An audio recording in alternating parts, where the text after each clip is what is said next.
Bir meymun ölkə tarixinə hansı təsir göstərə bilər? Döyüşlərdə, sui-qəsdlərdə, duellərdə həyatını itirən krallar haqqında nağılları yəqin ki, eşitmisiniz.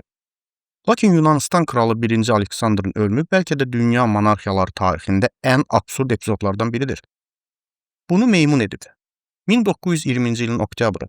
O zaman cəmi 27 yaşı olan gənc kral 1-ci Aleksandr Afina yaxınlığındakı Tatoi sarayının bağçasında gəzintiyə çıxdı. Bu gəzintidə onu sevimli iti müşahidə edildi. Hər şey sakit görünürdü.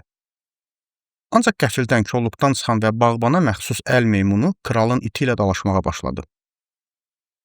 Vəziyyətin ciddiləşdiyini görən Aleksandr onları ayırmağa çalışdı. Bu zaman ikinci bir meymun hücum edərək qarışıqlıqda kralın əlindən və ayağından dişlədi. Həkimlər 1 saat sonra gəldilər. Səs-küy çıxmaması üçün hər şey gizli saxlanılırdı. Kral makaka tərəfindən yaralanmasını biabırçılıq hesab edirdi. Yaralar yuyulub müalicə olunsa da vəziyyət ciddi qəbul edilməyib.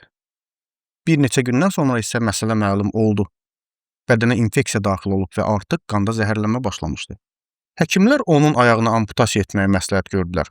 Lakin kralın bunun öhdəsinə gələcəyinə ümid edərək qərar təxirə salındı. 3 həftə sonra 25 oktyabr 1920-ci ildə Aleksandr vəfat etdi. Bu ölüm ölkə tarixinin gedişatını dəyişdi. Aleksandr 1917-ci ildə Almanpərəst atası 1-ci Konstantinin müttəfiqlər tərəfindən devrilməsindən sonra taxta çıxmışdır. Aleksandr Antanta üçün neytral və məqbul sayılırdı. Onun ölümündən sonra ölkədə siyasi xaos başladı. Respublikaçılar və monarxistlər hakimiyyət uğrunda mübarizə aparırdılar. Nəhayət xalq referendumda Böyük Britaniya və Fransanın bəyənmədiyi həmin 1-ci Konstantini yenidən taxta çıxartdı. Bu qərar müttəfiqləri uzaqlaşdırdı.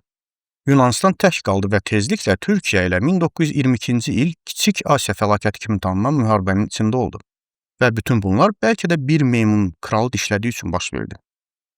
Bəs sizcə bir kralın başına gələ biləcək ən qəribə hadisə nə ola bilərdi?